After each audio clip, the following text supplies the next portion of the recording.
आप सभी लोगों को जय भीम, जय संविधान, जय लोकतंत्र, जय भारत।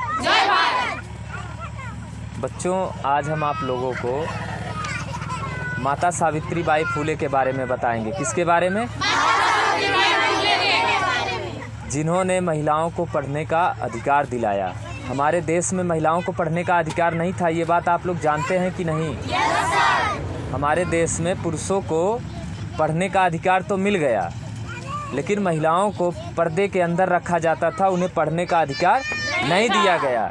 महिलाओं को कहा जाता था कि यदि महिलाएं, बच्चियां, लड़की पढ़ेंगी तो पाप लगेगा, ये पाप का काम है। समझ में आया? इसलिए हमारे देश में हजारों साल महिलाओं को शिक्षा से वंचित रखा गया। माता सावित्रीबाई फुले ने 1848 में पुणे में पहला स्कूल खोला। किसको पढ़ने के लिए?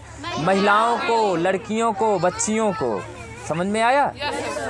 इसके बाद ज्योतिबा राव फुले और माता सावित्रीबाई फुले पूरे से पूरे देश में जो है ये शिक्षा की अलख जगती है। और जो महिलाओं को अंधकार में रखा गया था, पर्दे में रखा गया था, वहाँ से निकाल कर इन लोगों को उजाले में लाया। और आज घर घर में महिलाएं पढ़ रही, हर घर में बच्चियों को शिक्षा मिल रही है। तो इसका श्रेय माता सावित्रीबाई फुले को जाता है। लेकिन हमारे समाज के लोग, चाहे वो शिक्षित हों और चाहे वो अशिक्षित हों, चाहे वो सामाजिक हों चाहे वो असामाजिक हों, लेकिन हमारे समाज के लोगों को आज तक पता नहीं चला माता सावित्रीबाई फुले कौन थी। आज तक कोई ये नहीं जान पाया कि माता सावित्रीबाई फुले ही असली शिक्षा की देवी हैं। क्या किसी को मालूम चला?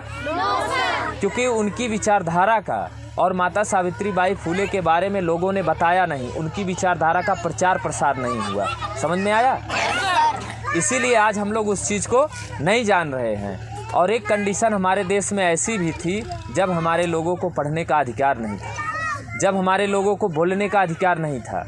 बाबा साहब भीमराव अंबेडकर ने संविधान बना के हमारे लोगों को बोलने का, पढ़ने का और अपना हक अधिकार मांगने, समझ में आया?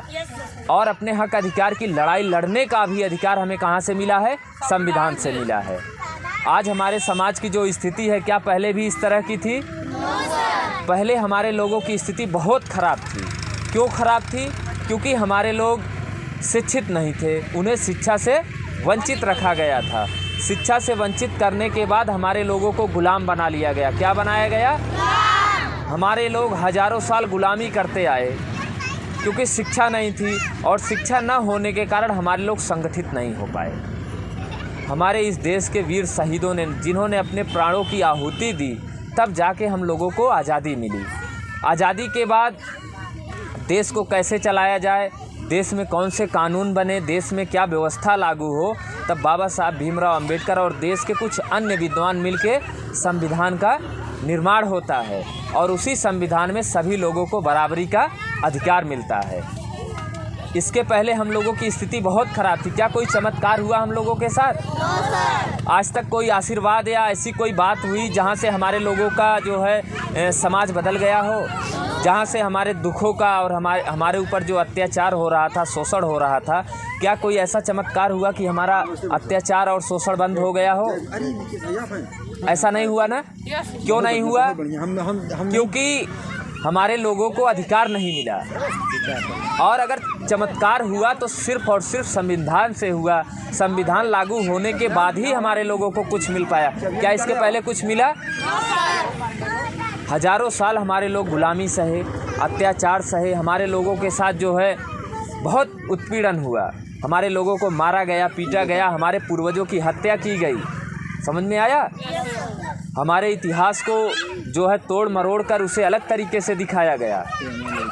और हम लोग, जो हमारे पूर्वज थे, वो जागरूक नहीं थे, इसलिए आज हमारी ऐसी कंडीशन है। सबसे बड़ी चुनौती हम लोगों के सामने क्या है कि हम लोग अपने समाज को, अपने जो है समाज के छोटे छोटे मासूम बच्चों को, आने वाली पीढ़ियों को गुलाम होने से कैसे बचाएं, हमें इस पे काम करना होगा। समझ में आया? अगर हम अकेले ज्ञान ले लेंगे, अकेले हम नौकरी कर लेंगे, अकेले हम किसी उच्च पद पे बैठ जाएंगे, अकेले हम MP MLA विधायक हो जाएंगे, क्या हमारे इस समाज का भला होगा? हमें कुछ अलग सोचना होगा और हमें पूरे समाज को एक साथ लेके चलने की बात सोचनी होगी।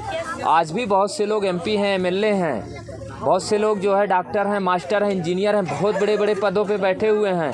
हमारे लोग डीएम एसपी भी हैं, लेकिन वो हमारे लोगों की मदद नहीं करते हैं। वो सिर्फ़ और सिर्फ अपने लिए काम करते हैं, और जो भी वो धन कमाते हैं या जो भी वो सम्मान कमाते हैं सिर्फ अपने लिए लेना चाहते हैं, अपने लिए धन कमाना चाहते हैं। वो समाज के लिए कोई काम नहीं करना चाहते हैं। हमें ऐसे समाज का निर्माण नहीं करना है। हमें अपनी आने वाली पीढ़ियों को ऐसा तैयार करना है कि जो लोग अपने परिवार के साथ साथ पूरे समाज का भरण पोषण कैसे हो, हमारे समाज को अच्छी शिक्षा कैसे मिले, हमारे समाज के बच्चों को नौकरी कैसे मिले, हमें इस पे भी विचार विमर्श करना होगा। और हम लोगों को चारों तरफ शिक्षा प्राइवेट हो रही है।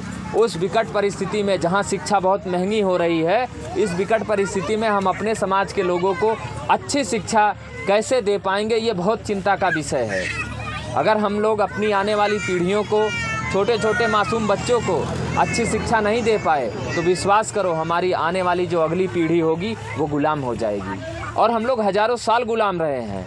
गुलामी हम लोगों के लिए कोई नई चीज़ नहीं है। हमारे पूर्वज जो थे वो सब गुलाम थे। समझ में आया? गुलामी में उन लोगों की कई पीढ़ियां बीती, कोई आज़ाद नहीं कराने आया। जो लोग बड़े चमत्कार की बात करते हैं और बोलते हैं कि दुनिया कैसे चल रही, सृष्टि को कोई चला रहा है, तो मैं आज आप लोगों को बता देना चाहता हूँ, इस सृष्टि को, इस पृथ्वी को प्रकृति चला रही है। कौन चला रहा है? प्रकृति। और प्रकृति ही परमेश्वर है। समझ में आया? इसके अलावा कोई शक्ति नहीं है जो इस देश को चला रही है। प्रकृति ही इसको चला रही है, जिसमें सूर्य, चंद्रमा, धरती, आकाश और वायु का बहुत बड़ा योगदान है। इनके बिना पृथ्वी पे जीवन संभव नहीं है। तो आप लोगों को सत्य के मार्ग पे चलना है, बाबा साहब भीमराव अंबेडकर की विचारधारा पे चलना है, और हमारे जो अन्य महापुरुष रहे हैं उनकी विचारधारा पे चलना है। जब तक हम लोग अपने अंदर बदलाव नहीं लाएंगे, अपने अंदर शिक्षा की अलख नहीं जगाएंगे, जब तक हम लोग अंधकार से प्रकाश में नहीं आएंगे, तब तक हमारे समाज को भला नहीं होने वाला है। तब तक हमारे समाज को उसका हिस्सा और हक अधिकार नहीं मिलने वाला है। और इसके लिए हमें निरंतर काम करना होगा। एक दिन में कुछ नहीं होने वाला है। एक दिन में कुछ होगा क्या? एक दिन में कुछ नहीं होगा। ये लड़के परवीन जाओ, सब आप लोगों को क्या काम करना होगा? उच्च शिक्षा लेनी होगी। क्या लेना होगा? क्योंकि जब तक आपके पास उच्च शिक्षा नहीं होगी तब तक आपके पास ज्ञान नहीं हो सकता है। 12वीं करके, बीए करके या ग्रेजुएशन के बाद आपको शिक्षा नहीं होती है, वो पूर्ण शिक्षा नहीं है। पूर्ण शिक्षा लेने के लिए आपके पास डिग्री होनी चाहिए। जैसे बाबा साहब के पास 32 डिग्रियाँ थी, तब ना उनको ज्ञान हुआ कि बाबा साहब जब इंटर में थे तभी बहुत बड़े ज्ञानवान थे। ऐसा नहीं है। बाबा साहब ने उतनी पढ़ाई की, उतना समय दिया, 20-20 घंटे वो पढ़ाई करते थे। हमारे आपके तरह थोड़ी स्कूल में काम मिला, घर पे गए, कापी फेंक दिए, सुबह में जो है किसी तरह स्कूल पहुंच गए, ऐसा कुछ भी नहीं था। हमारे लोगों ने पढ़ाई की थी। कबीर साहब जो थे वो कभी स्कूल नहीं गए थे, मालूम है कि नहीं?